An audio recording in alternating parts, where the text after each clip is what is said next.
Boker Tov, everyone. Rabbi Eric Solomon, Raleigh, North Carolina. A little more morning Torah. It's good to see everybody. All right, follow me here. This week's Torah portion, Ki Tetzeh, has numerous mitzvot, but one which I put in the title here, and is a famous mitzvah, a commandment, is to do Hashavat Aveda, returning of a lost object.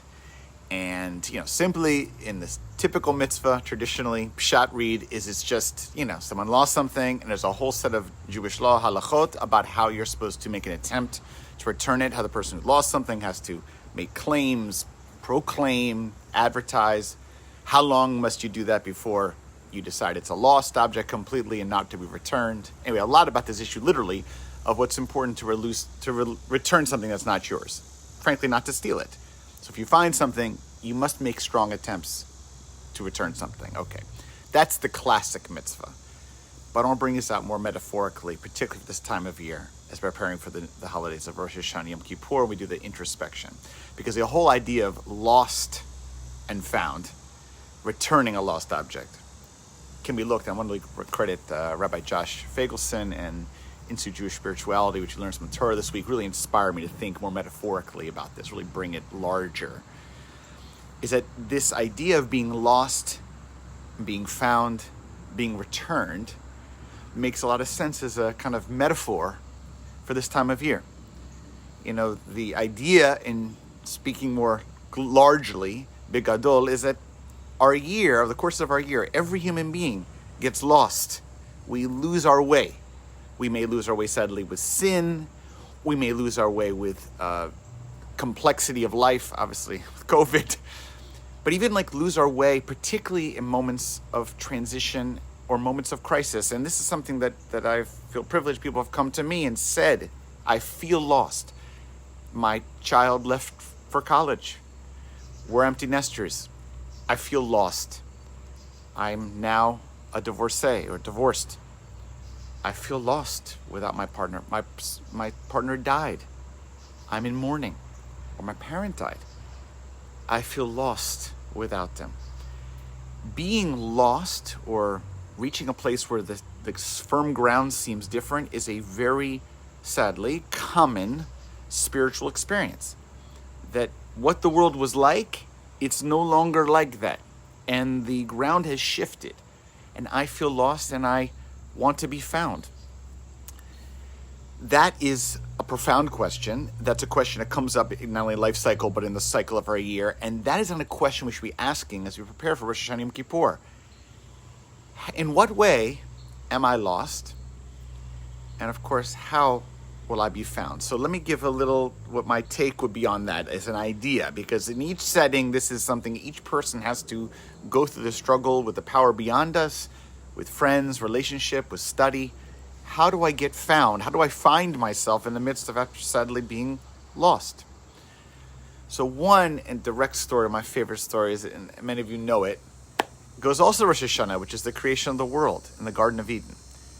And at that time, the famous story, Adam and Eve and the snake, and there's two stories, but the one that's probably most famous, and the end is they eat from the tree and get kicked out. In that process, God asks this famous question of Adam, Ayeka in Hebrew, which is translated as, where are you? It's a very unique word, though, Ayeka. It's not Efo not where are you traditionally, but Ayeka, a sui generis word in the Torah. And the commentators say, classically, what do you mean? God is all-powerful. God knows the Garden of Eden. God created the Garden of Eden. God created Adam and Eve. God knows that they ate from the tree. So what does it mean, God saying, where are you? In fact, in the Torah, those verses says that Adam was hiding in the garden. So what's that mean, hiding in this garden? God knows exactly where everybody is, not that many people, and you figure God can discover. So what's going on? So Ayeka is not really a question of, where are you in the GPS, It's a question of, where are you spiritually? Ayeka, where is your neshama, your soul? Ayeka, where are you in your life? Remember, Adam essentially has committed a sin.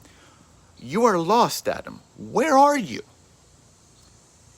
And that is the question we should be asking ourselves this time of year.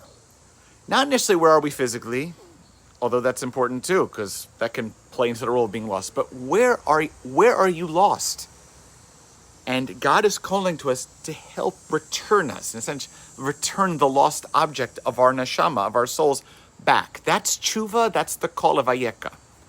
Now, here's what I want to just say. I mean, this is a complicated question. Each person has to ask that question to themselves. Where am I? Where am I lost, and where do I want to be, and how can I be found? This is, for some, it's a lifelong journey. But here I want to say from the story of Adam and the Holy One in the garden, is there's two pieces. First, God asks the question, and Adam has to stop hiding from the question and face that question.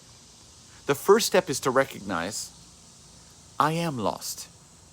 And I say I am, meaning all of us are lost. All of us have gone off the derech, and we're trying to get back onto a path. Now, the first step in anything, as we know, is to honor the fact that we're lost. And each of us has to do a discernment. This is the time to do that.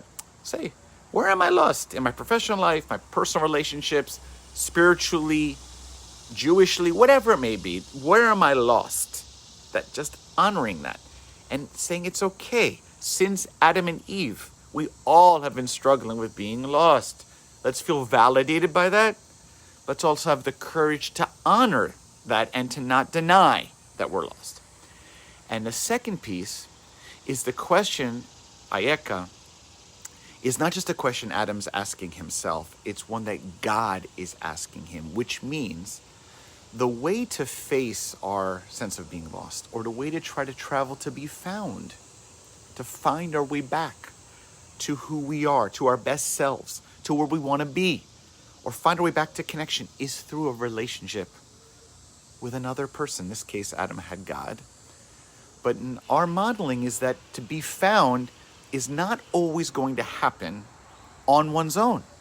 In fact, I think the Torah's message in Genesis is that it's not going to happen easily on one's own. The way to be found, or to find oneself when one is feeling lost, is through others, is through service, perhaps, through connection, and through, please God, if we have those, are blessed with that relationship with someone else to help us, help guide us, help advise us, or help just to listen to how we feel lost. Through that process, please God, hopefully we can be found. So I leave you with this. The mitzvah of Hashavat Avidah. Yes, it's about returning a lost object. God forbid you lose something, it's a mitzvah to return it. Or if you find something, you can't just hold and say it's lost, finders, keepers. No. At first you must make an attempt to return. But the deeper sense is that in this time of year, we all recognize, like Adam, that we are lost. And we're trying to find our way back. In a sense, return back our neshamas, return back our practice, our moral way, our way in the world.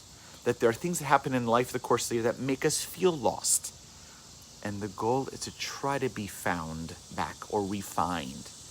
And finding is not just a question, we have to face it first, but we also have to look to others and reach out to others, say, help me be found. How are you being found? What's your advice when you felt lost? So don't come from answers. We just come with a profound question. Ayeka, where are you right now? And through this process, preparation, Rosh Yom Kippur, hopefully with God's help, we can be found like a lost object returned to its owner. Something to consider for this Shabbat, prepare for the holidays. Wish you all peaceful, safe Shabbat Kodesh, and God willing, a chance to find ourselves for the new year. Shabbat Shalom.